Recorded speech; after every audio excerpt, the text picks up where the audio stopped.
ایک دفعہ کا ذکر ہے کہ کسی گاؤں کے ندی کے کنارے ایک عورت اپنی دو بیٹیوں کے ساتھ رہتی تھی۔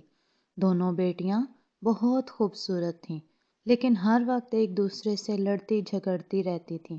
بڑی بہن کا نام نور اور چھوٹی کا نام پری تھا۔ ایک دن نور پودوں کو پانی دے رہی تھی کہ نور نے ایک خوبصورت پھول دیکھا۔ اس نے وہ پھول اٹھا لیا۔ پری بھی وہیں موجود تھی۔ اس نے کہا، یہ پھول مجھے دے دو۔ نور نے کہا، نہیں، پہلے یہ پھول میں نے دیکھا تھا۔ دونوں بہنوں نے بحث و تکرار کے بعد ہاتھا پائی ہونے لگی۔ اتنی دیر میں وہاں ایک بونا آ گیا۔ اس نے پوچھا، تم دونوں کیوں لڑ رہی ہو؟ پری نے کہا، یہ پھول میرا ہے، لیکن نور نے اسے اٹھا لیا ہے اور اب مجھے نہیں دے رہی۔ یہ سن کر نور بولی، یہ پھول پہلے میں نے دیکھا، اس لیے اٹھا لیا، اب یہ میرا ہے۔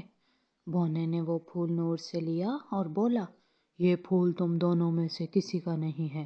تم دونوں میں سے جو بھی ندی پہلے پار کرے گا، یہ پھول اسی کا ہو جائے گا۔ پری اور نور دونوں پار کرنے کے لیے گھاٹ پر آئیں۔ دونوں جلدی جلدی اپنی کشتیوں میں بیٹھنے لگیں۔ نور اپنی کشتی پر چڑھنے کے لیے آگے بڑھی ہی تھی، اس نے ایک خرگوش دیکھا جس کے پیر میں کانٹا چبھا ہوا تھا۔ نور نے اس کے پیر سے کانٹا نکال دیا۔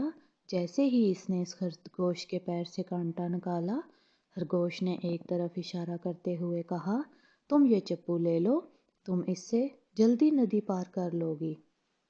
نور نے وہ چپو لیا، کشتی میں سوار ہو گئی۔ دوسری طرف پری اپنی کشتی میں بیٹھی یہ سارا منظر دیکھ رہی تھی۔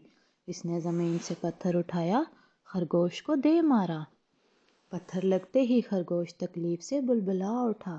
یہ دیکھ کر بونا وہاں آیا، غصے سے پری سے بولا، تم نے ایک جانور کو مارا ہے، جادو کے زور سے میں تم کو بھی خرگوش بنا دیتا ہوں، تاکہ تمہیں پتہ چلے کہ کسی جانور کو مارتے ہیں تو اسے کتنی تکلیف ہوتی ہے۔ بونے کے یہ کہتے ہی پری خرگوش بن گئی۔ بونا غصے سے وہاں سے چلا گیا۔ نور یہ سب دیکھ رہی تھی کہ کیسے اس کی بہن خرگوش بنی اور وہ ندی پار کر چکی تھی۔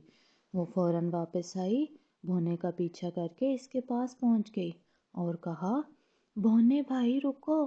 اس کی آواز سن کر بونا رک گیا اور بولا، کیا بات ہے؟ نور بولی، بھائی میری بہن کو سبق مل گیا ہے، اسے معاف کر دیں، آئندہ وہ کسی جانور کو نہیں مارے گی۔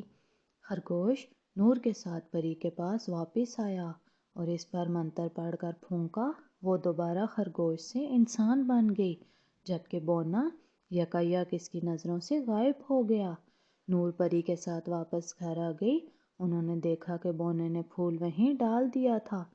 پری نے اٹھا کر وہ پھول نور کو دے دیا اور اس دن کے بعد سے وہ کبھی کسی سے نہیں لڑیں۔